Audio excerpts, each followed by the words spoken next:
Assalamualaikum warahmatullahi wabarakatuh.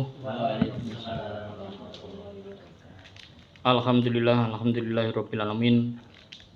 Shalawat serta salam kita panjatkan kepada junjungan kita Nabi besar Muhammad sallallahu alaihi wasallam. Seterusnya kepada rekan-rekan bapak-bapak semuanya yang senantiasa sudah jauh dari rumah datang ke sini untuk mengikuti pelatihan scraping pagi ini. Saya ucapkan terima kasih yang sebesar-besarnya.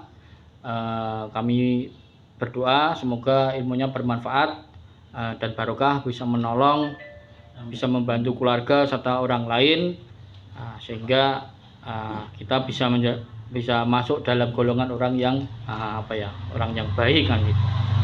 Oke, selanjutnya kita lanjutkan materi. Sebelum pelajaran gua saya itu kan praktek ya sebenarnya, tapi kan saya tidak biasa terus praktek seperti orang melihat sulap, itu tidak biasa. Tetap kita sampaikan secara materinya supaya supaya tertanam, supaya yakin ilmunya, kemudian kita prakteknya juga yakin gitu. Karena kalau sudah tertanam di dalam benak kita, sehingga kita ya merasa karena sudah berilmu, al ilmu qabla amal kan gitu kan. Jadi yakin, tinggal berdoa ya, kemudian bisa mengobati pasien atau orang lain. Oke, kita mulai di papan tulis di atas. Saya ndak usah berdiri ya. Di papan tulis di atas itu kita sebut holographic meridian guasa. Jadi ilmu yang akan kita pelajari itu holographic meridian guasa. Guasa yang areanya, yang petanya, yang jalurnya itu adalah jalur meridian dan holographic. Nah, meridian itu sudah bukan rahasia lagi. Jadi meridian itu jaring-jaring yang mengalirnya aliran energi Qi, aliran energi atau Qi kita di dalam tubuh. Itu lewat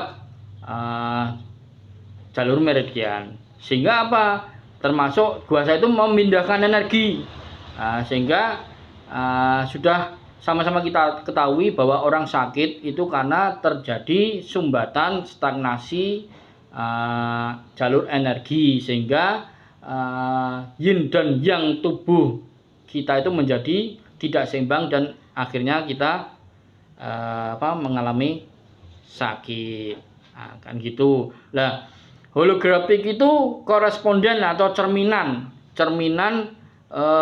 daripada organ. Jadi cerminan dari organ itu ada yang digambarkan di telapak tangan, ada yang digambarkan di telapak kaki, ada yang digambarkan di kepala. Semua itu ada, sudah dilakukan penelitian dan sudah dibuktikan oleh medis barat tentunya. Nah itu jadi terhubung antara koresponden, katakanlah di sini ya, seperti yang gambar itu. Di sini ada area 1, 2, 3. Yang satu ini kita bagi biasanya cio atas, cio tengah, dan cio bawah. Cio atas itu apa? Cio atas itu daerah dada, itu ada paru-paru dan jantung. Cio tengah itu ada liver, lambung, limpa, empedu. Kemudian cio bawah itu ada usus, ada ginjal, kandung kemih dan sebagainya. Nah, seperti itu. Jadi ada koneksi antara titik holographic dan organ tubuh. Kalau kita kan sudah tahu meridian kan gitu kan. Kemudian jalur energi seperti apa? Itu kan ada jalur energi di titik-titik meridian. Itu kan sudah sama-sama sedikit banyak tahulah ya. Kita jelaskan holographic ini. Ya. Katakanlah ada jantung, ada sakit kepala di sini di keroknya. Kemudian jantung, paru-paru di sini, perut, limpa di sini. Nah kan seperti itu. Itu bisa efektif. Kemudian untuk jalur sensorik itu dari DU20 pahui sampai ke T20. Ini dikerok. Itu namanya peta holographic. Kemudian jalur sensorik itu berarti apa? Sensorik itu sensor saraf sensorik. Jadi seperti tubuh yang tidak merasakan, tidak bisa merasakan mati rasa, kebas, itu terapinya di situ. Umpama tangannya kebas, ya kan, atau kakinya kebas, itu di jalur itu ada sesuai gambar itu jenengan lihat. Kemudian kalau gangguan motorik itu ya wis ra iso berjalan, nggak bisa gerak, susah gerak, itu yang di apa di sini ya. Di sini itu ada itu dari titik akupuntur berapa sampai akupuntur berapa itu kan ada itu. Nah, itu dikerok, diguasa di situ. Nah, itulah yang disebut holografik. Atau yang di tubuh paru-paru ya di sini daerah paru-paru. Itu boleh diguasa semua full. Perut juga seperti itu, lambung sebelah kiri, liver sebelah kanan diguasa full, tidak bisa diguasa seperti koin itu, koyo seperti tulang ikan, tidak seperti itu kurang efektif. Makanya guasa melahirkan alat-alat, scraping melahirkan alat-alat yang lebih besar, sentuhan ke tubuh, ke tubuh kita, ke kulit kita. Jadi areanya lebih besar, lebih banyak. Jadi ini nanti akan sangat berefek ketika dilakukan terapi di area holografik di tubuh. Tubuh itu berarti ada di punggung ataupun daerah depan, dada dan perut, gitu kira-kira. Semoga bisa memahami. Kemudian ada yang di tangan, ada yang di telapak tangan, itu semua ada teman tidak saya cetakkan karena menurut saya kurang efektif. Jadi kita sudah cukup lah untuk area kepala saja sama anggota tubuh, sama badan, sama tubuh. Itu sudah sangat efektif sekali. Nah, kemudian penggunaan alat. Jadi alat itu kan banyak, ada tanduk, ada batu, ada keramik, kemudian ada kayu. Saya tulis kayunya. Yang terakhir ada logam. Kenapa di setiap grup-grup saya mesti doribut antara tanduk dan kayu dan logam? Karena menurut dia saya sombong, saya sok ilmunya paling tinggi, padahal tidak seperti itu. Mereka yang menutup diri, mereka menggunakan guasa, tanduk, mereka menutup diri, pokoknya ya guasa. Akhirnya kerjaannya mau berburu tanduk toh, prakteknya mbora-ora kan gitu, kira-kira seperti itu. Lah, padahal tidak seperti itu. Ilmu itu berkembang dengan pakai logam, ternyata bisa membuat model-model yang sangat ergonomik yang bisa dibutuhkan sama tubuh, berbeda sama hanya sekedar koin ataupun guasa tanduk yang ya modelnya seperti itu kan gitu. Nah, kemudian tanduk. Jadi tanduk itu kan natural, dan natural itu ada unsur yin dan yang-nya, mesti itu. Nah, kalau logam juga natural, tapi logam ini punya tidak memiliki dualitas yin dan yang, berbeda dengan tanduk atau batu. Batu itu sama, jangan pakai yang bian yang warna hitam itu untuk merelaksasi, itu untuk sedasi. Nah, jenengan beli yang warna merah, ametis. Itu ametis itu untuk tonifikasi, untuk meningkatkan. Jenengan salah pakai batu, salah terapinya, Pak. Nah, gitu loh. Nah, tapi kita datang dengan logam, nyatanya setiap latihan setelah diterapi pakai guasa gak kroso. Tapi pakai logam grek langsung terasa. Makanya keunggulan logam itu ada di efektivitas dan ketika mengulangkan racun. Jadi jangan begitu diguasai, angel abangnya, Pak. Keluar sana itu susah. Baik tanduk ataupun batu, tapi begitu pakai logam, grek sudah merah semua. Nah, itu secara empiris dan bukti praktek klinisnya, makanya saya lebih cenderung pakai logam. Nah, sejujurnya daripada orang selalu berbeda pendapat seperti itu, saya konsultasikan lagi ke di perusahaan di Cina. Nah, sejujurnya kalau orang Cina sendiri sudah tidak pakai tanduk sama tidak pakai batu. Gitu Pak. Karena apa? Mereka cenderung suka pakai logam. Karena logam itu lebih terasa efektivitasnya dan untuk untuk mengeluarkan racunnya itu lebih cepat. Untuk mengeluarkan racunnya tubuh itu lebih cepat. Nah, gitu kira-kira. Lah, adapun prakteknya saya juga tidak harus memaksakan untuk beli logam, tidak. Ini dapat alat terapi kuasa, coba dipraktekkan dulu sedikit-sedikit, nanti sambil nabung cari rezeki bisa beli yang logam, silahkan monggo. Tapi itu semua jenengan yang akan bisa membuktikan. Kemudian manipulasi guasa sama dengan terapi-terapi yang lain Pak. Ada tonifikasi, ada sedasi, ada netral, kan gitu. Nah, standarnya terapi guasa itu maksimal 30 menit. Tapi ini pun juga tidak baku, tidak harga mati, bisa 1 jam atau 2 jam boleh. Nah, kenapa? Karena kalau terlalu banyak yang diguasa, apalagi udah gitu salah sih sekalian lah, itu nanti akan menguras energi pasien, akan menguras energi yang kita terapi. Karena dia akan melukai melukai energi vitalnya dia. Sebenarnya guasa itu memindahkan energi dan membuang racun supaya energi tubuh pasien itu bisa berjalan dengan sendirinya sehingga sehat, sehingga sembuh. Tapi kalau terlalu lama sambil ngobrol-ngobrol gedebus gitu kan, wes abang jadi paksa abangan, akhirnya abang kabeh kan gitu kan. Ya itu orangnya malah lemes habis diguasa karena energi vitalnya terlukai atau dilukai kan gitu. Jadi mengganggu energi vitalnya, energinya. Maksimal 30 menit. Tapi itu juga tidak baku, bisa 1 jam. Nah, memang orangnya kuat kan enggak apa-apa 1 jam gitu loh Pak.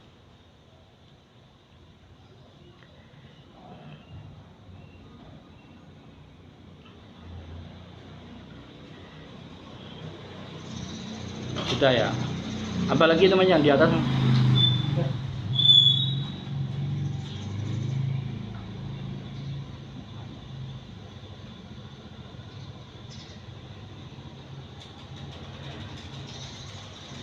Oke, selanjutnya guasa adalah memiliki khasiat secara klinisnya adalah berkhasiat sebagai pengobatan. Nah, sebagai pengobatan ini ya bisa menjadi bisa sebagai pengobatan penyakit, baik penyakit itu masih penyakit itu masih di bio, masih di bio atau sudah masih di permukaan atau sudah di organ tubuh. Nah, itu bisa untuk digunakan sebagai pengobatan. Ada beberapa kawan kita yang mohon maaf memandang pesimis dengan guasa jika dibandingkan dengan tusuk jarum akupuntur. Lah, guasa itu kan katanya area kerjanya titik akupoin atau meridian. Apakah guasa itu bisa menyentuh titik akupuntur? Kan kalau jarum dimasukkan. Lah kalau guasa itu apakah terasa titik akupunturnya? Nah, ya terasa. Jadi sebenarnya kita bukan menjelaskan titik akupuntur, tapi kita menjelaskan kulit, dermatom. Nah, dermatom itu bersentuhan dengan ujung saraf. Nah, ujung saraf itu akhirnya nanti ada, kalau titik akupuntur itu kan ada meridian utama, ada meridian istimewa dan segala macam. Ternyata ada cabang-cabangnya banyak yang sampai ke kulit. Gitu loh Pak. Nah, akhirnya dengan diguasa kulit saja itu bisa seperti tersampaikan ke titik-titik akupuntur yang lain. Nah, karena apa? Karena tubuh manusia itu satu kesatuan. Jadi satu kesatuan yang diikat oleh jaring meridian. Karena meridian itu selain juga sebagai sebagai jalannya aliran qi, juga sebagai melindungi organ tubuh dan segala macamnya. Selanjutnya adalah perawatan kesehatan. Perawatan kesehatan itu ya untuk mencegah datangnya penyakit atau mencegah penyakit tidak bertambah parah. Nah, itu. Jadi dengan dikuasa kita bisa sehat selalu setiap saat. Nah, kan gitu. Dengan dikuasa dengan selalu melakukan puasa sehingga rileks, darah mengalir dengan lancar, energi juga lancar, beban tubuh seperti racun itu toksin sudah dikeluarkan, kan tentu sehat. Sehingga ketika menghadapi patogen dari luar seperti angin, dingin, panas, lembab, itu kita kuat karena energi vital kita memang kuat. Nah, seperti itu. Kemudian khasiat yang nomor 3 adalah bisa digunakan untuk melakukan diagnosa. Nah, jadi ketika orang itu katakan sakit apa, kadang-kadang tidak jelas untuk menjawabnya. Tapi ketika kita guasa, Pak, kita guasa dulu titik-titik akupunkturnya, jalur-jalur akupunkturnya itu atau otot-ototnya kita mainkan ini alat guasa, itu akan terasa aduh sakit kan gitu, Pak. Atau ada seperti gerenjelan-gerenjelan atau ada seperti nodul atau apa namanya lah kayak lipoma, benjolan-benjolan, nah intinya seperti itu, atau trigger point. Nah itu akan terasa sehingga setelah lembek, setelah ya terus energinya lancar sehingga orangnya sehat lagi. Atau yang kedua, ketika dilakukan guasa kok yang di daerah punggung itu entah paru-paru entah jantung kok wis gosong kabeh. Nah, katakan seperti itu. Atau di daerah limpa lambung atau di daerah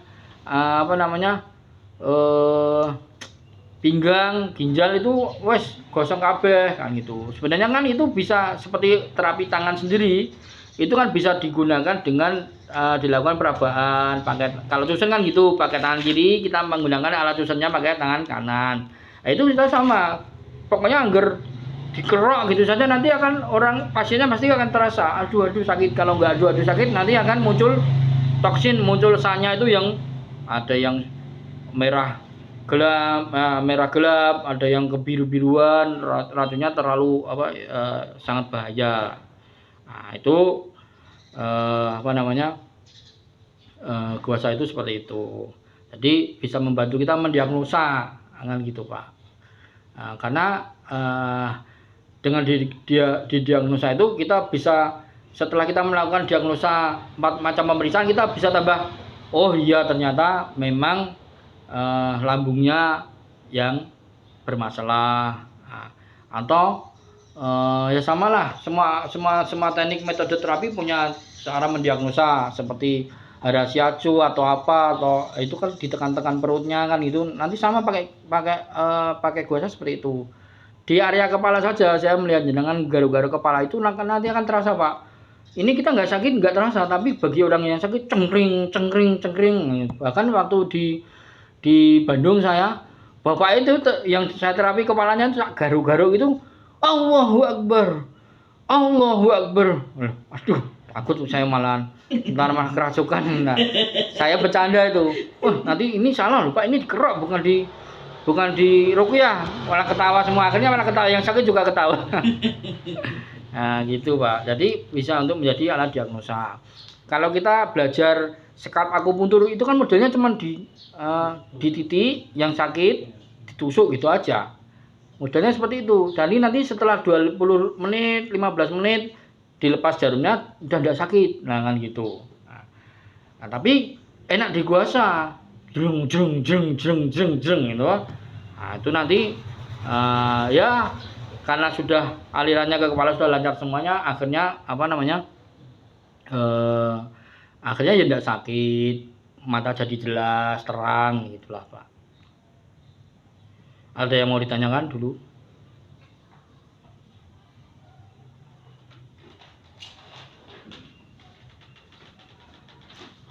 Kalau di guasa ini ada yang kayak di Kapeng itu ada formasi apa basic itu nggak ada? Tidak.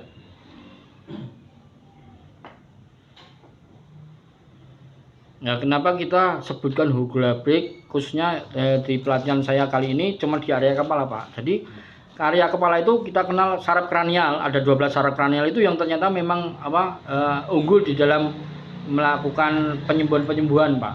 Jadi katakanlah kita terapi punggungnya karena sesak napas otomatis jadi sama punggung, tapi dibantu dengan kepala itu lebih bagus hasilnya, prognosinya lebih bagus.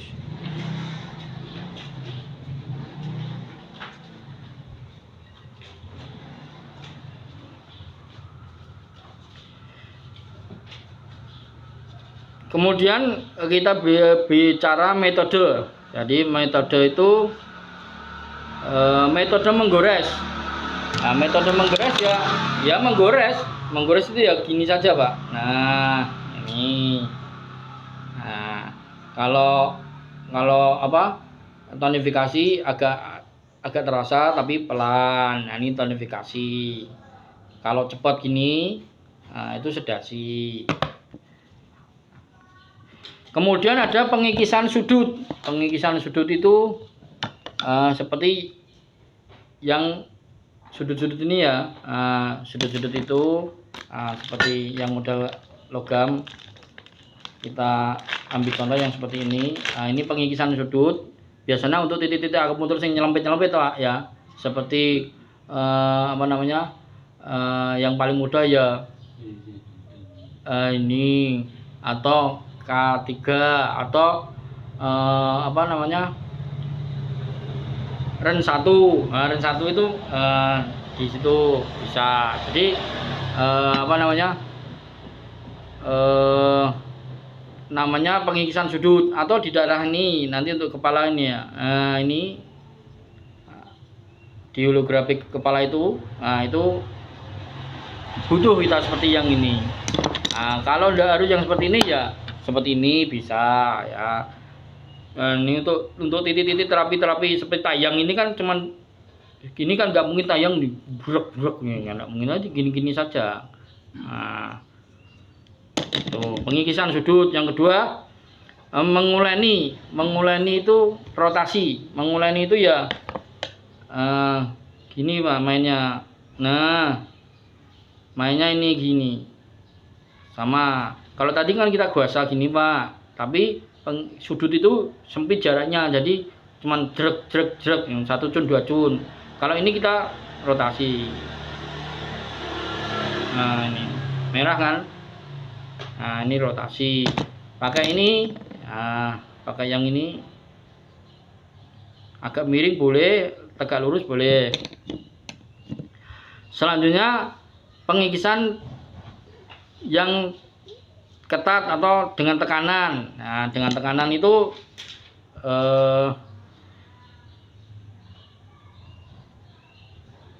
biasanya jaraknya lebih pendek, tapi ada tekanannya.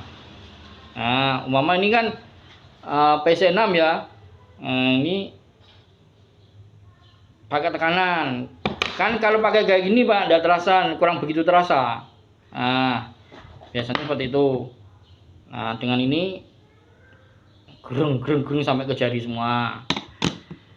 Kemudian metode selanjutnya adalah pengerukan meridian. Nah, membersihkan meridian itu umpama kita mau nerapi perikardium ya, perikardium 6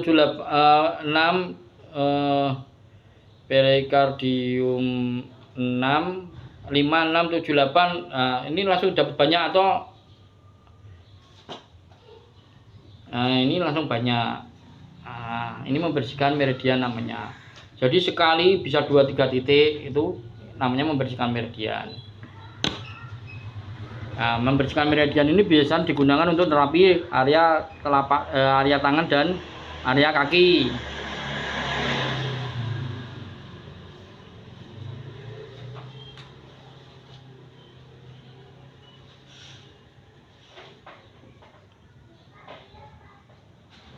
Tidak ada arah, Pak. Maksudnya, Pak? Misalnya ke bawah, ke atas itu. Jadi gini, kalau untuk punggung badan tubuh ya, entah punggung entah depan ini arahnya ke bawah semua. Karena biasanya praktisi pasien kan duduk atau pasien tertidur. Jadi kita arahnya ke bawah semua. Tapi kalau untuk area pergerakan ekstremitas tangan dan kaki itu kan di tangan ada 3 yin, di tangan ada 3 yang. Kaki juga seperti itu. Di kaki ada 3 yin, di tangan ada 3 yang. Nah, kalau itu harus mengikuti arahnya energi, Pak. Jadi seumpama pertama nih paru-paru ya.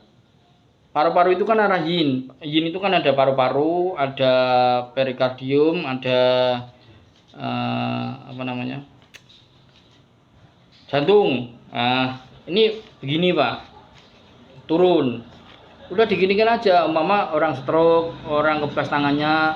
Nah, selanjutnya berbalik. Nah, ini arahnya begini. Kalau ini kan jenengan lihat video saya, aliran energi itu kan dimulai dari paru-paru. Setelah paru-paru ini berputar arah ke usus besar, large intestine. Nah, itu kalau usus besar, kemudian sanjao itu ke atas. Nah, kaki juga seperti itu. Kaki kalau yang yin itu kan arahnya naik. Ya, bagian dalam itu arahnya naik. Limpa, ginjal, nah, itu arahnya naik. Kalau yang belakang gallbladder sama lambung itu ke bawah, Pak. Nah, bawah. Itu teorinya yang lebih benar dan lebih pas seperti itu. Kalau yang di dalam sini yang tangan kan bawah. Ya ke bawah. Memang Yang agak kaki justru naik. iya naik. Karena jalur meridiannya naik. Ya. Jadi kita membantu energi itu untuk berjalan dengan semestinya. Cenderung ke arah jantung gitu ya. Kalau dari sini Bukan cenderung ke arah jantung. Mengikuti jalur aliran energi. Nah, jenengan belum tak masukkan telegram soalnya jenengan tidak punya telegram. Jenengan nanti kasih saya telegram, nanti tak masukkan telegram, itu ada video-video.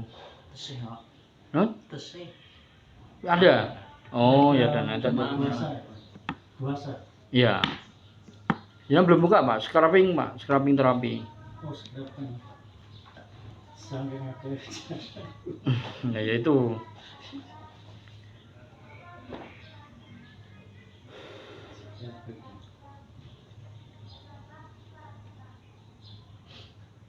Sing scraping diskusi ini, Pak. Ya itu untuk tanya jawab. Tak suruh yang sudah pelatihan aja suruh nulis namanya sendiri buat sertifikat aja enggak ada sih nulis sih. Nanti kalau sertifikat juga dibikin-bikin ada yang protes. Yang untuk materi di sini ada. Ada sama. Saya kok belum masuk, Pak. Yang scraping itu. Ada. Masuknya diskusi. Coba nyelan cari nanti. Nah, Tak coba. ada, Pak. Scrubbing terapi, Pak. Scraping masuk. Iya. Oh, iya. Ini yang itu ya, Pak, materi-materi ya. Iya. Oke. Makanya tadi Mas Wahyu pas datang matanya kesulitan enggak? Nah, udah dibaca apa belum? Nah, gitu. Pak Aris juga enggak baca sih. Jarang. Oke, Pak. Ya, kita menginjak ke manipulasi, penguatan dan pengurangan serta manipulasi penguatan. Manipulasi penguatan ditandai dengan tekanan ringan dan kecepatan lambat yang dapat mengaktifkan ki asli tubuh dan merangsang fungsi fisiologis. Ini biasa diterapkan pada penderita lanjut usia atau lemah, sindrom lemah dengan penyakit kronis atau serius, atau pasien dengan sindrom defisiensi atau ya anak-anak. Nah itu. Tekanannya ringan, kecepatannya lambat. Manipulasi sedasi atau pengurangan, hal ini ditandai dengan tekanan berat dan kecepatan tinggi. Nah, sudah orangnya lemas, ya kan? Terus guasannya keras, cepat, bus, habis diterapi orangnya ndak bisa, malah tenger-tenger no. Nah, gitu. Itulah kesalahan malpraktek biasa yang dilakukan beberapa terapis yang mungkin tidak belajar lebih dalam gitu loh Pak. Asal gosok kayak kan. Kalau sedasi tekanan kuat. Tekanan kuat tapi gerakannya cepat. Kalau semua metode terapi berbasis TCM juga seperti itu Pak. Jadi tusuk jarum itu juga seperti itu. Jadi tusuk jarum setelah ditusukkan jelek, nah terus diuntir, diputar, jeret, kasih apa namanya seperti rotasi, seret, nanti terus diputar cengkring, teng gitu, deki kan gitu Pak. Nah, semuanya hampir sama, tapi metode-metode yang aneh-aneh yang namanya membawa nama agama itu jual agama, pokoknya serba cepat dan serba sakti gitu lah. Padahal tidak seperti itu.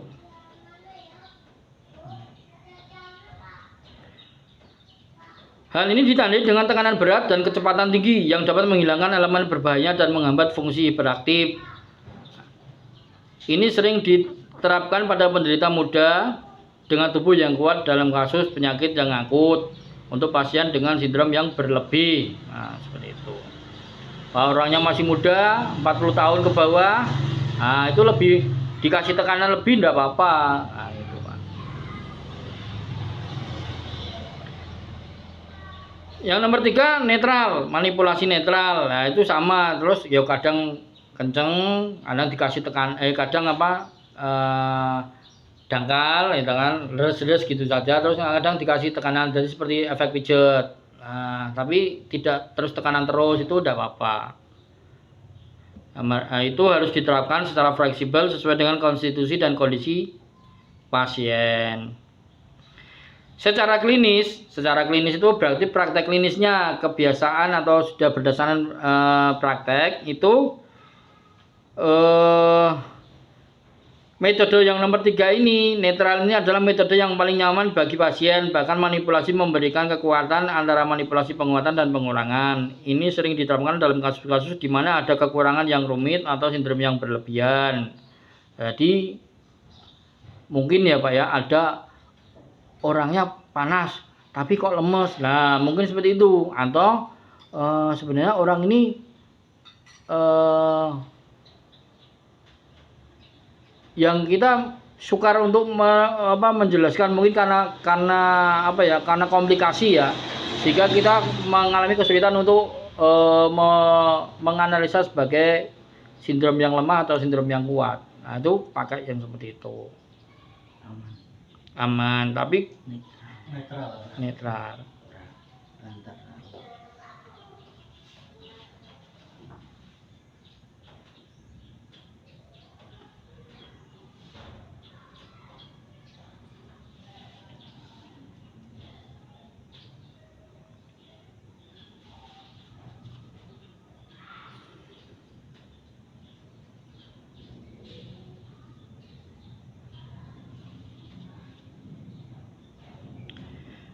Kita menginjak ke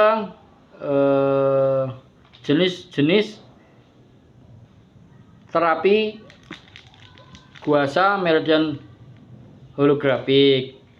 Jadi yang pertama jenis scraping, pengikisan terapeutik. Nah, terapi kerokan dapat diterapkan pada berbagai penyakit karena efek mengaktifkan qi dan darah, menyelesaikan status darah dan mengatur organ internal. Pelumasan harus digunakan untuk pengikisan terapeutik seperti yang disebutkan sebelumnya. Minyak pengaktif darah dan pelembab kulit dapat digunakan untuk perawatan wajah dan perawatan kesehatan atau kecantikan wajah. Pelumas pengikis yang mengaktifkan darah tidak dapat dioleskan ke wajah. Jadi kalau di tubuh pakai yang hangat panas itu tidak apa-apa, jangan ke wajah. Kalau ke wajah itu ya minyak zaitun dan sebagaimana lainnya ya, itu seperti itu. Jadi jangan salah. Yang nomor 2, pengikisan perawatan kesehatan. Pengikisan perawatan kesehatan diterapkan pada orang yang sehat untuk menangkal penyakit, untuk menolak penyakit, menangkal penyakit, atau selama tahap pemulihan penyakit kronis, sudah sembuh, sudah pulang dari rumah sakit, sudah bisa ya jalan-jalan dekat-dekat gitu. Nah, itu boleh. Pengikisan perawatan kesehatan ditujukan dalam mengaktifkan qi meridian, membersihkan meridian tanpa menggunakan pelumas apapun kerokan bersentuhan langsung dengan kulit atau dipisahkan oleh selembar daun tipis, nah itu pakai baju enggak apa-apa. Kalau untuk apa namanya, untuk perawatan kesehatan itu boleh.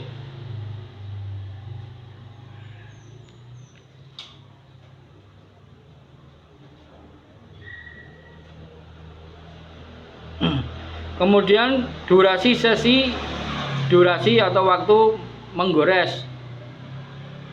Untuk guasa terapeutik atau pengobatan pengisan terapeutik umumnya dibatasi hingga 30 menit untuk membantu ki asli atau energi vital yang asli, menghilangkan unsur-unsur berbahaya tanpa melukai ki asli atau energi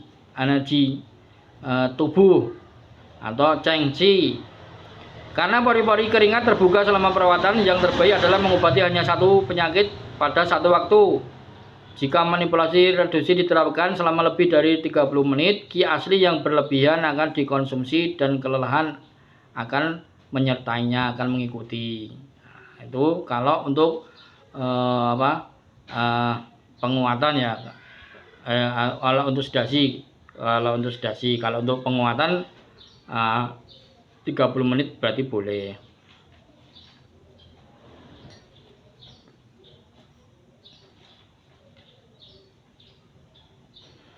Pengikisan perawatan kesehatan. Pengikisan perawatan kesehatan itu bisa dilakukan setiap hari tanpa batas waktu atau jeda karena tidak ada fenomena pendarahan kutaneus. Jadi ya cuman pakai baju itu kita tiap hari ya, itu boleh dilakukan terapi sendiri. Kadangkala dadanya sesak, kita terapi di area pectoralis ini, itu nanti terus bisa plong dengan sendirinya, kan gitu Pak. Atau di daerah lu 789 itu kita kerok-kerok kayak gini. Nah, itu bisa segar nanti.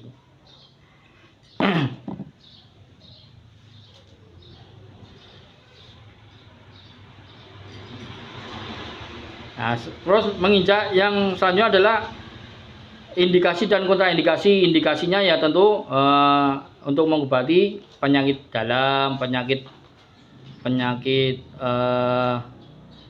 bedah atau penyakit neuromuskuloskeletal, bukan penyakit bedah, neuromuskuloskeletal. Jadi seperti keseleo,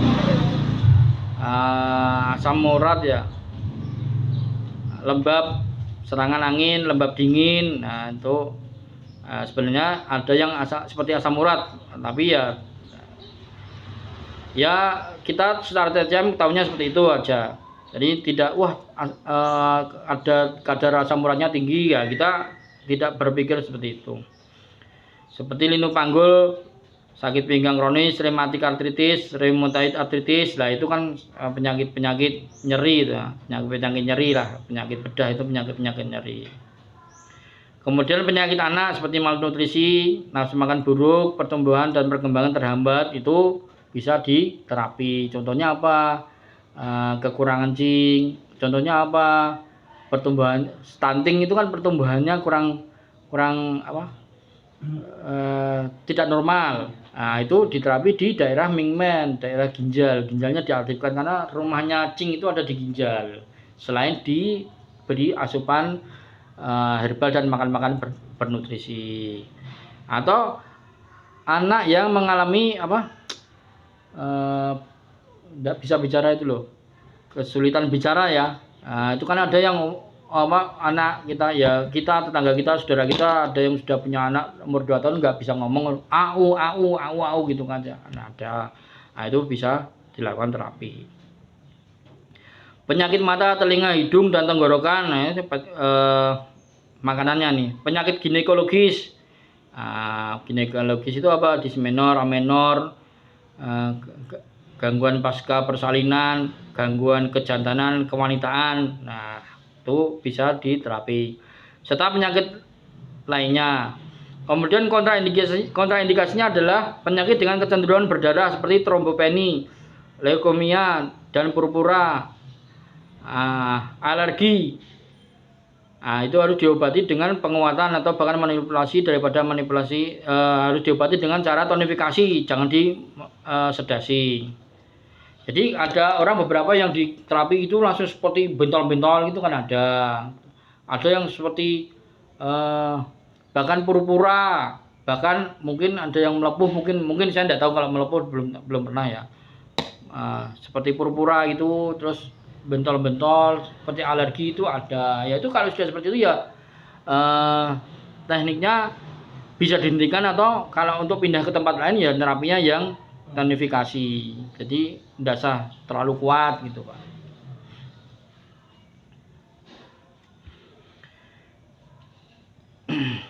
Kemudian penggoresan, pengikisan tidak boleh dilakukan pada bagian yang berhubungan dengan fraktur, patah tulang, nah, itu tidak boleh. Bagian luka setelah operasi atau tumor ganas itu tidak boleh.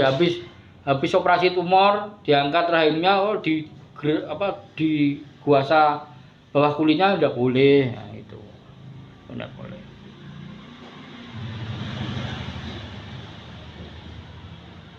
Pengisian tidak disarankan untuk di tempat-tempat di mana terdapat peradangan purulan lesi kulit dengan borok, ya, bisul, eksim, herpes itu tidak boleh. Ya, herpes langsung guasa ya, digantem sama pasiennya kan gitu. Pengikisan menggores dilarang untuk tumor idiopatik atau ganas. Nah, itu bisa dilakukan di daerah sekitarnya kan gitu.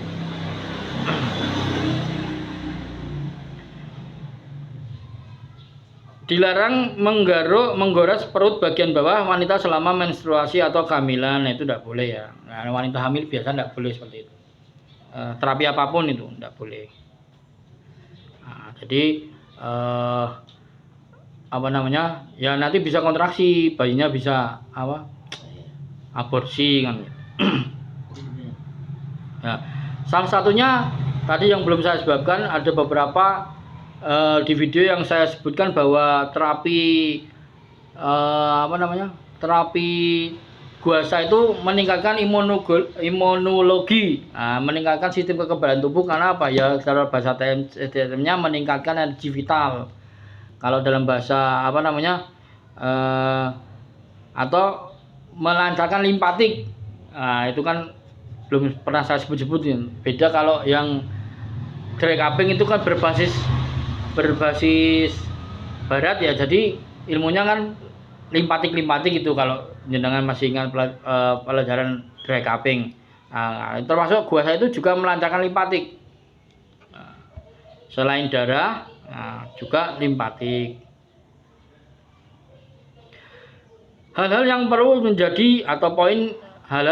menjadi perhatian ketika melakukan terapi guasa. Hindari angin dan tetap hangat selama pengisian. Lah bar dikerok kok nganggo kipas angin atau pakai AC. Itu kan habis dikerok malah rasa tangi. Gitu kan. Lah biasanya kan di hotel itu. Asal dikerok aja Pak. Hotel aslinya lak dipateni. Pas mencorong ning gegere pasien nih. Ditelepon. Mas, ini aku malah habis diguasa menggigil Mas. Wah, ini malpraktek nih. Langsung viral.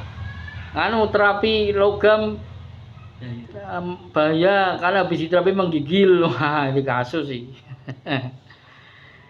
Kemudian minum air hangat setelah mengikis. Ya, biasa kan kalau pelayanan terapi ya seperti Mas Afik ini sudah merintis klinik Pak Aris, Mas Wahyu, kita bantu doa semoga lancar ya. Buka klinik di Purwodadi. Kalau Mas ini masih pria panggilan ini, Mas Purwadi ini. Ya, kan nggak mungkin nggawa jahe, nggawa ini kapsul loh. Yang dibawa kapsul Madura. Kapsul Madura. Mas Wahyu kalau ngersake kapsul, sak kapsul 30.000. 30.000 Mas. 30. Mas Pak Umbara 30.000. Itu ya lali aku. Nah, itu kira-kira. Kemudian nomor 3, jadi pas pelayanan gitu jenengan terapinya setelah dilakukan 4 macam pemeriksaan Pak Mas Afik, langsung sodori minuman hangat, jahe lincir, jahe kicil. Nah, itu badannya sudah hangat terus loh mripatku wis jelas ra sedo diterapi sih gimana bayar. Nah, gitu kira-kira. Jadi nomor 3 adalah mandi. Jadi mandi itu tidak boleh karena secara medis, secara anatominya setelah dilakukan puasa itu membuka pori-pori, itu tidak boleh mandi. Itu jaraknya berapa jam atau? Kalau jaraknya itu ada yang di beberapa buku itu lain-lain Pak ya, bisa 3 jam, 4 jam, 5 jam itu ya. 2 hari. Ya atau besoknya lah malam gitu, besoknya. Mboten sok mandi. Sore tapi izin mawon main ini ngoten. Aman ya. Aman. Karena dikhawatirkan efek buruk angin atau dingin itu setelah mandi. Jadi setelah ini udah dijelaskan Pak di materi Pak. 3 jam, setelah 3 jam boleh mandi. Mungkin setelah 3 jam itu pori-porinya sudah menutup mungkin ya Pak ya. Jadi dikhawatirkan akan ada patogen dingin, angin itu akan masuk ke dalam tubuh. Yaitu tadi setelah diterapi kok malah awake badan panas. Setelah diterapi kok malah merinding, anyep. Nah, setelah diterapi kok malah menggigil gitu kan. Kemudian yang perlu diperhatikan adalah kerokan pada kasus penyakit kulit. Jadi ini yang hati-hati ya kan. Penyakit kulit itu leukoderma, neurodermatitis, psoriasis, dan segala macamnya, ulkus. Nah, peradangan bernanah, pokoknya ini kalau sudah seperti ini berarti ya namanya medis-medis semua kan. Nah, tidak boleh diterapkan pada area itu langsung, tapi di area sekitarnya yang tidak berpenyakit kulit boleh. Kerokan pada kasus diabetes mellitus dan varises pada tungkai bawah. Ada peserta pelatihan di Jakarta orang sudah sepuh sih praktisnya, kebetulan keturunan Tionghoa. Tanya, Pak, kalau asam urat itu boleh diterapi nggak Pak? Ini yang selalu kan kadang-kadang kalau asam urat kan sudah bengkak-bengkak, kaku kabeh gitu kan Pak. Itu malah boleh Pak asam urat Pak. Meskipun agak sakit, tapi biarin sakit, teriak-teriak, suruh gigit kain aja. Boleh. Ya, boleh. Tapi yang tidak boleh itu diabetes malahan Pak. Nah, jadi seperti yang tadi disebutkan kontraindikasi itu biasanya itu yang sakit diabetes habis dikerok Pak itu malah bentul-bentul, ngeblok seperti alergi gitu Pak. Itu ada beberapa terjadi, malah terus merah-merah gitu. Nah, itu seperti itu. Kalau maksudnya harus lebih berhati-hati gitu, bukannya tidak boleh. Jadi kontraindikasi itu kan yang perlu diperhatikan. Nah, kalau sudah sampai muncul ya sudah berhenti, harus pindah tempat lain. Katakanlah ya suruh pakai baju, kemudian pelan tanpa tekanan gitu. Tujuannya apa? Untuk meningkatkan sirkulasi darah dan menjalankan energi atau melancarkan energi, jalur energinya. Oke, gitu nggih. Kemudian mengatasi kerokan yang pasiennya itu pusing, berkunang-kunang. Habis dikerok, lah kan ada Pak di Tuwina itu Pak, yang belajar Tuwina habis di Tuwina Tusen itu apa? Malah pusing terus muter-muter, vertigo, malah pengen muntah-muntah. Nah, itu kan terjadi. Berarti itu apa? Itu ya terjadi kesalahan kita melakukan terapi. Katakanlah yang harusnya ditonik, katakanlah harusnya ditonik, dinaikkan, malah salah, malah disedasi. Nah, akhirnya terus sini energinya kacau, ini geling-gelinding lah. Sampai ada saya sendiri, tapi saya waktu itu memang belum belum begitu detail memahami TCM. Pernah pelatihan amazing cupping, dry cupping yang kedua di sini Pak. Itu ke-1, mohon maaf bukan kedua, ke-1. Itu ada praktisi Mastaka Raga yang namanya Pak siapa itu? Pak Didi. Pingsan Pak di sini Pak. matanya putih semua udah. Jadi habis tikop itu Pak, habis tikop terakhir itu kaki kan. Nah, pada ketawa-ketawa, ibu-ibu itu pada ketawa-ketawa namanya. Lah duduk itu, yo foto-foto, dia bilang gitu, ayo foto-foto, tinggal foto-foto gitu kan. Tapi tinggal foto-foto duduk ya diambil itu Pak, di bed saya itu. Langsung geblak Pak, dus itu, waduh. Aku dalam hati ini, wah kacau ini. Ya bukan masalah apa-apa sih, wah besok mlebu Facebook ki pelatihannya Pak Hari orangnya pingsan, waduh kacau ya. Akhirnya toh Pak, itu ada 2 orang Mastakaraga, yang satu memang mereka itu ahli-ahli, mentor-mentor, trainer-trainer ahli itu Mastakaraga. Nah, akhirnya diterapi temennya satunya lagi, tapi ibu-ibu pegawai rumah sakit Romani Pak, kesayangannya direktur Romani itu, ibu-ibu itu. Nah, diterapi, tapi saya sudah paham, saya bikin minuman panas, jahe, tak kuasi madu yang banyak toh Pak. Terus wae tak burai minyak kayu putih, minyak macam-macam ngono. Wes, nah habis gitu teman di terapi Bu itu toh, ini di terapi nih pakai tekniknya Mastakaraga kan, Mastakaraga saya nggak tahu lah apa, pokoknya dibuka ditutup gitu kan cerita biar oksigennya naik ke otak kan itu. Pingsan mehan Pak, sudah putih semua itu tapi masih bisa diajak bicara, mandu-mandu gitu. Akhirnya setelah badannya hangat mungkin ya, nah itu duduk terus bisa pulang, tapi diantar sama peserta lain yang bawa mobil seperti Pak Ariel, diantar ke rumah, motornya ditinggal di sini. Paginya saya antar motornya ke rumahnya. Nah itu kadang-kala yang terjadi seperti itu dimanapun belajar terapi gitu Pak. Ini saya ceritakan, ini baru saya ceritakan karena saya jarang cerita ke orang-orang itu. Apakah yang terjadi lah dia nggak, kan kita namanya praktek kan.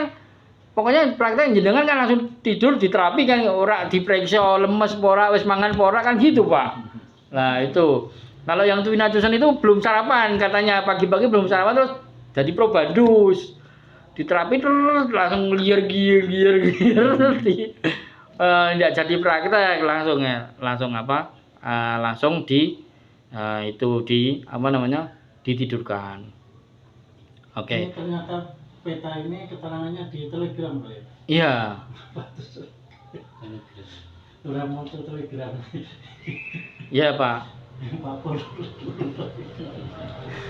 Pak Pur sakno belum masuk. Mohon maaf itu materinya belum saya kasih nomor sama nama-nama penyakit, nanti dicek sendiri di di Telegram itu jangan kasih nama sendiri nggih. Nah.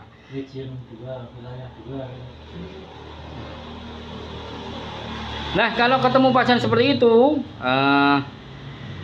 kenapa? Mungkin pasien terlalu gugup atau pasien terlalu sensitif terhadap rasa sakit, dia trauma, begitu di terapi kok loro, gitu lah kok pergerakannya pasiennya masih muda kan, dia belajar nyaran mungkin ya, Anda tahu, itu kan cuman saya mengistilahkan saja. Sakit tapi dia nggak berani ngomong, akhirnya tiba-tiba perpet gitu, karena trauma pernah dulu. Mohon maaf ya, kan kita punya saudara sendiri Pak ya. Katakanlah masa kecilnya jadi anak yatim, bapak sambungnya guala, dipecuti. Rasanya diguasa kayak dipecuti kan, terus ingat masa lalu lah akhirnya. Nah, itu bisa saja terjadi, wong materinya seperti itu kan. Nah, sehingga kadang-kala kan kita nggak tahu kalau sudah kliniknya rame kan, pokoknya pasien digrep gitu aja langsung. Nah, kalau pasiennya sepi-sepi, pasiennya tetangga sendiri asal garuk saja. Nah gitu. Kemudian perut kosong, bekerja terlalu malam dan kelelahan. Nah pas lembur malam itu paginya aku minta diterapi, ternyata baru lembur malam, begadang, nonton bola, sarapan, disedasi, akhirnya akhirnya malah kelenger kan gitu. Nah, kemudian salah manipulasi, goresannya tidak tepat, misalnya ketika manipulasi sedasi diterapkan pada pasien yang lemah atau berkeringat banyak, muntah, diare dan kehilangan darah sampai seperti itu.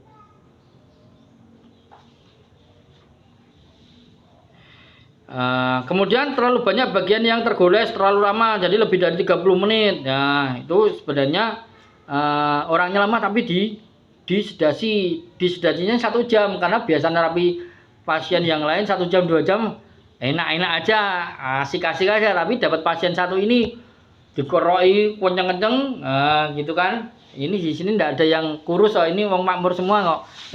Kalau terapi Pak Aris 1 jam enak, 2 jam enak, begitu dapat pasien sing ya tinggal kulit dan tulang dipadake Pak Aris, bus orangnya langsung muntah-muntah berkeringat kan gitu. Iya. Sampai seperti itu.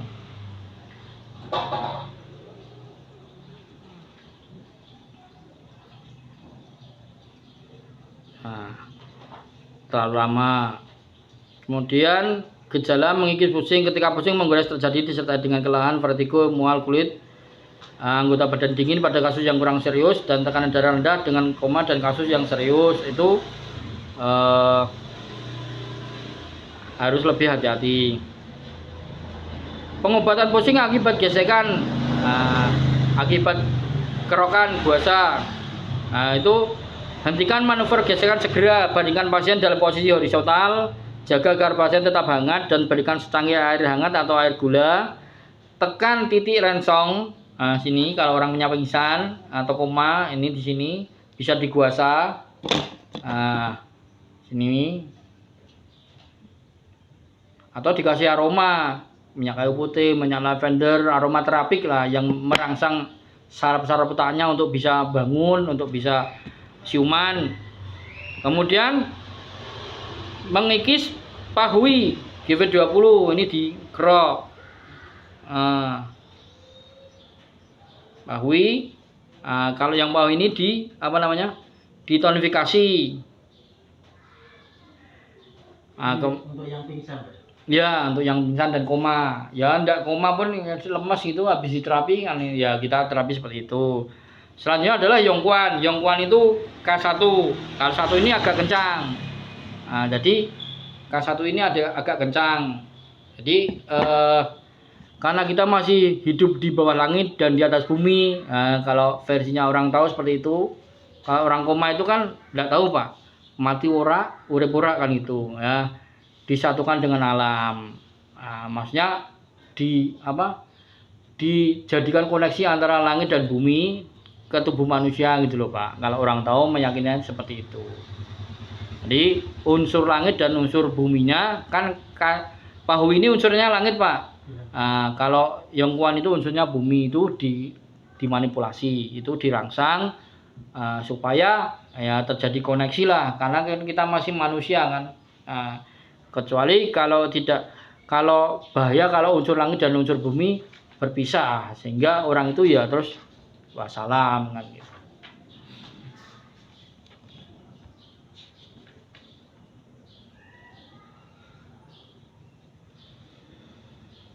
Nah, untuk menghindari seperti itu, untuk menghindari pasiennya biar tidak koma, pasiennya biar tidak pusing, nah itu jelaskan terapi kerokan pada pasien dengan jelas. Ya, kalau wong desa, orang Jawa ya aturan sudah tahu ya.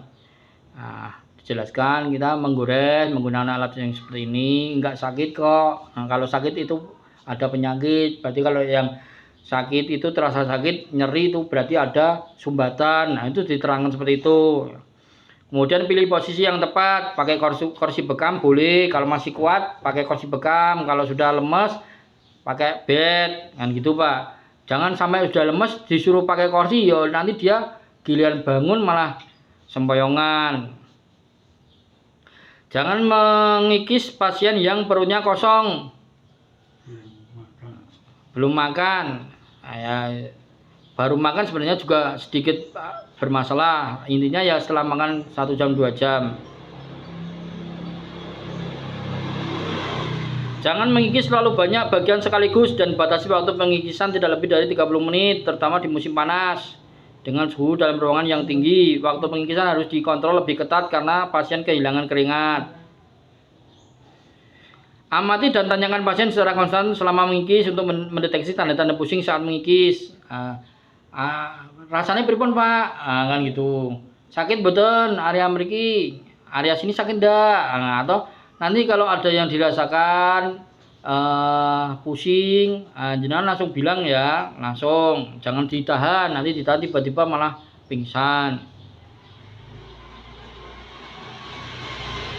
Pendarahan kulit miliari seharusnya tidak ditekankan secara berlebihan. Nah, ini ya, ini fleksibel. Kalau memang penyakitnya banyak, toksinnya banyak,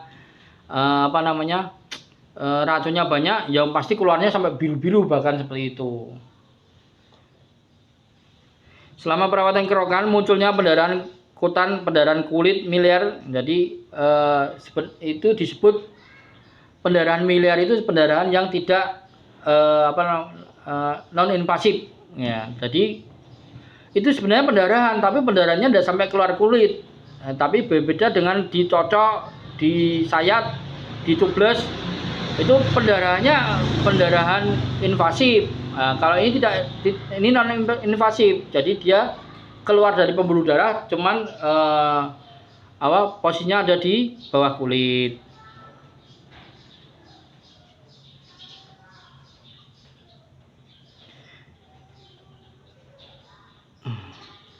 Munculnya pendarahan miliar tidak boleh terlalu ditekankan karena dipengaruhi oleh berbagai faktor seperti kondisi pasien, kondisi penyakit, keadaan kekurangan atau kelebihan, obat-obatan yang diminum, suhu dalam ruangan, dan lain-lain.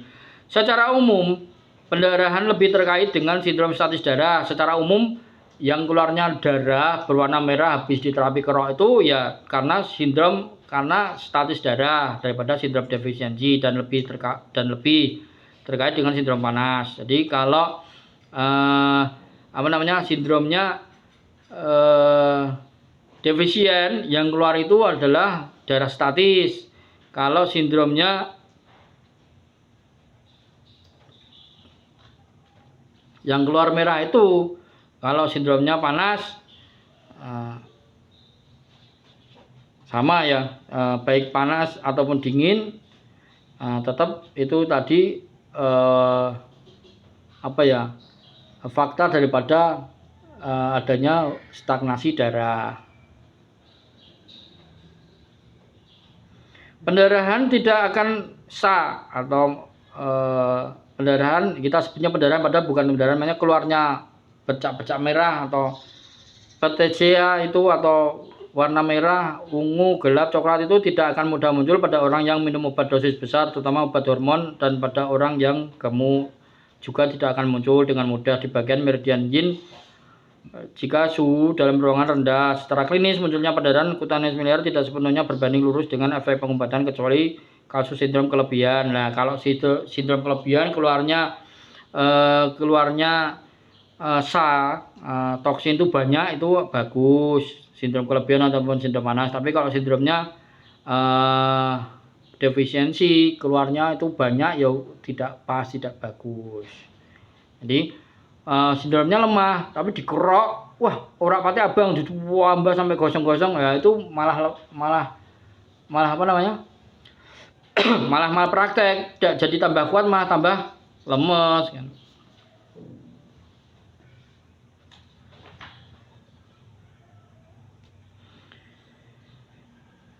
Manipulasi dan lokasi pengikisan yang benar dapat memastikan efek yang baik untuk banyak penyakit, tidak peduli berapa banyak pendarahan yang terjadi. Yang pas itu ya manipulasinya benar, lokasinya benar, itu yang akan berefek lebih baik daripada hanya sekedar melihat merah-merahnya itu gitu loh Pak. Tapi kalau di luar kita kan ilmu ini disampaikan, yang pas itu lokasinya apa? Berarti titik akupuntur dan peta holografik, sehingga yang pas terjadi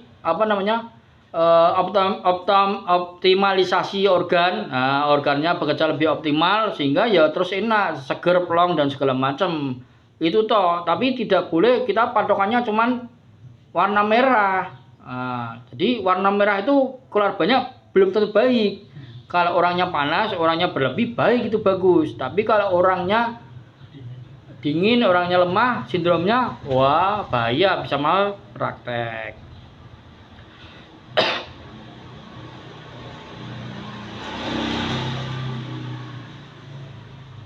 Untuk itu Pak Heri, untuk niteni itu dingin panas orangnya gimana itu? Ya kan ditanya Pak, Sebenarnya kalau kita belajar 4 macam pemeriksaan di Twina Susan itu kan kita lihat orangnya, jalannya sudah bungkuk, suaranya sudah lepeh-lepeh, wajahnya pucat, matanya pucat, lidahnya pucat, itu sindromnya lemah, Pak. Itu dingin, Mas. Ya, dingin. Berbeda dengan orang datang, "Wah, aku wis mrene ping ora ono ketemu sampean terus." Nah, itu kan. Nah, katakanlah seperti itu. Nah, ya. Kan ditanya, Pak, jenengan sukanya diwawancara itu kan ditanya jenengan suka minum hangat apa minum teh. Nah, jenengan suka minum hangat, berarti kan jenengan sindromnya dingin. Nah, itu kadang orang yang padahal itu belajar diagnosa itu sudah tak rangkum singkat seperti itu loh. Seharusnya itu dipraktekkan saja wes enak loh, Pak. Kadang-kadang malah ada pelatihan guasa, bayar menang, itu sebenarnya dipraktekkan itu sudah kita akan tahu dengan sendirinya. Oh, dingin kan gitu, Pak. Nah, kalau Paham diagnosa. nah itu kalau langsung kayak bidang jahit, energinya sudah naik. Tapi kalau datangnya, wah aku serane pengen telu sampai ra ono. Nah, itu kelihatan ngomongnya sementar-mentar gini. Kasih apa jenenge? Kasih buah pala, kasih apa itu yang warna biru itu apa bunga itu? Telang. Nah, itu bisa. Nah, Untuk mendinginkan. iya betul, Pak. Kasih sambil loto ndak mau pahit toh. Jadi baru olahraga jadi ringan. Terus panas kosong. Nah, gitu.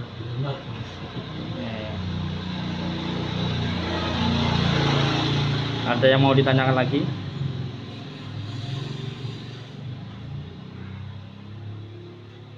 Jadi kerokan rutin itu untuk tubuh yang sehat itu bagus. Tiap hari enggak apa-apa.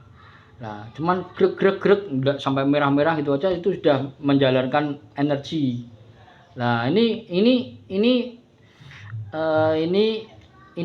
trik lah, trik buat kita sebagai kaum lelaki. Istri tuku guasa nunggu kok bojoku. Kalau noto kan wegah, Pak. Enggak mau, capek. Mijetnya itu enggak mau kan, mendingan bayar wengan gitu. Wah, maliman bayar nek kowe ra njaluk jatah ya ora apa-apa bayar kan gitu, Mbak. Jadi seperti itulah. Jadi cuman sekedar punggungnya aja grek 5 menit, 10 menit itu istrinya enggak capek. Jadi enggak ngedumel gitu loh, Pak. Oke, seperti itu tadi. Silakan ada gambar holografik itu tadi seperti di gambar yang berwarna itu holografik. Saya kira materi cukup saya sampaikan sampai detik ini. Masih ada yang mau ditanyakan, Pak Wahyu? Ini kan kalau dari tekniknya fisioterapi kan atau acupressure itu kan tidak boleh, kalau sendi itu kan nggak boleh ke arah sendi. Kan harus menjauh sendi. Tapi ini kalau untuk puasa aman. Enggak, Pak. Puasa itu asal garuk, Pak. Jenengan ambil yang ini enggak ada masih sisa nih, alat puasa ada yang masih sisa enggak? Sing gerigi. Coba pinjam. Nah, ini itu di samping untuk kepala, Pak. Nah, ini kan untuk jari-jari, Pak. Ini enggak apa-apa, Pak. Enggak apa-apa sendi-sendi seperti makanya tadi kan ada yang ada yang seperti agak khawatir. Kalau asam urat itu bagaimana? Nah, itu kan, Pak. Nah, asam urat itu bagaimana? Nah, boleh enggak? Kalau saya karena secara materinya enggak ada yang bahas asam urat, bahkan asam urat itu bagus. Yang enggak boleh itu yang sedikit diperhatikan itu diabetes. Itu yang bahaya. Pertama, diabetes mesti kulitnya kan lho, Pak. Kulitnya apa? Ototnya lembek loh, Pak. Lembek. Nah, jadi saya pernah sama tetangga nih. Namanya temen kan ya. Datang-datang langsung megang-megang. Wah, Mas, baumu ke atas mana? Atas, Ra. Ini karena keadaan, karena beban yang cukup berat saya tanggung, makanya atas ben kuat, atas ora kuat. Ketawa. Tetap pegang, lho kok Bu. Lho, sampean kok Bu kier-kier tak bilang cek gula. Diabetes sampean malah maut. Batin wah ra iso turui. Diabetes sih. Nah, gitu rata-rata seperti itu, tidak elastis. Jadi begitu dikerok bahayanya ya tadi seperti yang kontraindikasi tadi, Pak. melepuh-melepuh, pura-pura berontok itu Pak. Nah, itu seperti itu. Nah, cuman gini Pak, ada kelasnya Pak Ketua LS Kasin sih itu ikut pelatihan cusen, nah kan sama alat cusen itu suruh di ibu saya orang Kalimantan ini. Ibu saya tangannya itu kaku Pak, nggak bisa digerakkan Pak. Ya dicusen aja pergelangan tangannya, malah bengkak Pak. Malah bengkak. Nah, terus dia jabri sama saya. Alah, ya jabrian lah. Jabrian, bagaimana Ibu? Udah bisa tangannya sembuh? Malah bengkak Pak. Tapi sekarang sudah sehat. Lah kok bisa? Pakai ilmunya Pak Hari apa? Tak moksa Pak. Dimoksa Pak. Malah dimoksa itu bisa kempes, terus tangannya bisa bergerak.